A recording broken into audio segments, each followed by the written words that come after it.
তো আপনার এই যে আম্বুল গাছের যে শিকড়টা যে বের হবে, শিকড়টা বের হওয়ার পর আপনার আর বেশি কিছু কষ্ট করা লাগবে না। ওটা কেটে এনে জাস্ট লাগিয়ে দিবেন। তো দেখা যাবে যে আপনার ৪-৫ বছর পর ওই গাছটা থেকে ফল পাবেন, ঠিক আছে? তো আম্বুল গাছের যে ফলগুলো, হ্যাঁ, এই ফলগুলো কিন্তু মানে আম্বুলের যে ফলটা, এই ফলের ভিতর যে আটি যে হয়, এই আটিগুলো দিয়েও কিন্তু আপনি একটা চারা করতে পারবেন। সেই চারাগুলো হচ্ছে গিয়ে আপনার সেই চারাগুলো হচ্ছে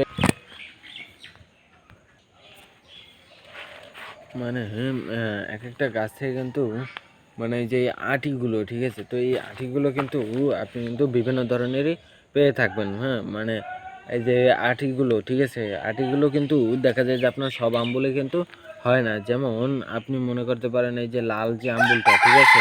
লাল আম্বুলটা কিন্তু আম্বুল মানে আটি হয় না, ঠিক আছে? আর যেই আম্বুলটা আপনার সাদা একদম, সেটা কিন্তু আটি হয়। আরেকটা আছে হালকা গোলাপি কালার, ওইটা কিন্তু গোলাপি আর সাদা, সেটা কিন্তু আটি হয়। আরেকটা আছে গিয়ে আপনার একদম সবুজ কালার, হ্যাঁ, ওটাও আটি হয়। হ্যাঁ, তো শুধু লাল আম্বুলটাই দেখেছি আমি, যেটা আটি হয় না। হ্যাঁ, তো এই লাল আম্বুলটা খেতেও কিন্তু খুব স্বাদ, ঠিক আছে? আরেকটা আছে সবুজ কালার আম্বুল, সেটা নিয়ে আমরা আরেকদিন পরে কথা বলবো। সেটা আর এক জায়গায় গাছটা, ঠিক আছে? তো সেই গাছটার আম্বুলটা কিন্তু অনেক মিষ্টি হয়।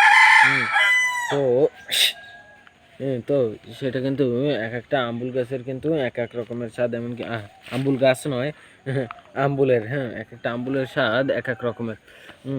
তো আপনার বিভিন্ন ধরনেরই জাত আছে আম্বুলের, যেমন সাদা আম্বুল, লাল আম্বুল, সবুজ আম্বুল, লাল সবুজ, মানে হালকা লাল গোলাপি, এরকমের বিভিন্ন ধরনের আম্বুল আছে, ঠিক আছে? তো অন্যান্য আম্বুল গাছের মানে এই যে আটিগুলো যে বলি না আমি, যে এই যে আম্বুলের যে আটি, হ্যাঁ, এই আটি যদি একটার আম্বুলের আটি যদি ফেলেন, দেখবেন যে ওইটা থেকে ২-৩টে চারা বের হয়েছে। যেমন জাম গাছের আটি দিয়ে কিন্তু ৩-৪টা চারা বের হয়ে যায়, ঠিক ওই রকমের আম্বুল গাছেটাও।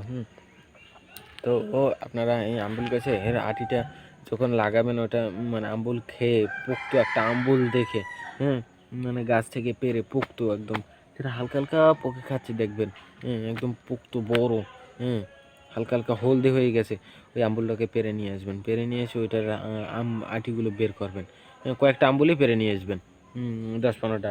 ওইটা আটিগুলো বের করে সাবধানতার সহিত, খুব সাবধানে বের করে তারপর একটু মাটি নেবেন, মানে ভালো মাটি, হ্যাঁ, সারযুক্ত, যেমন গোবরের মাটি, হালকা গোবর মাটি মিক্স করা এরকম মাটি নিয়ে, ঠিক তার ভিতরে আপনি দিয়ে দেবেন,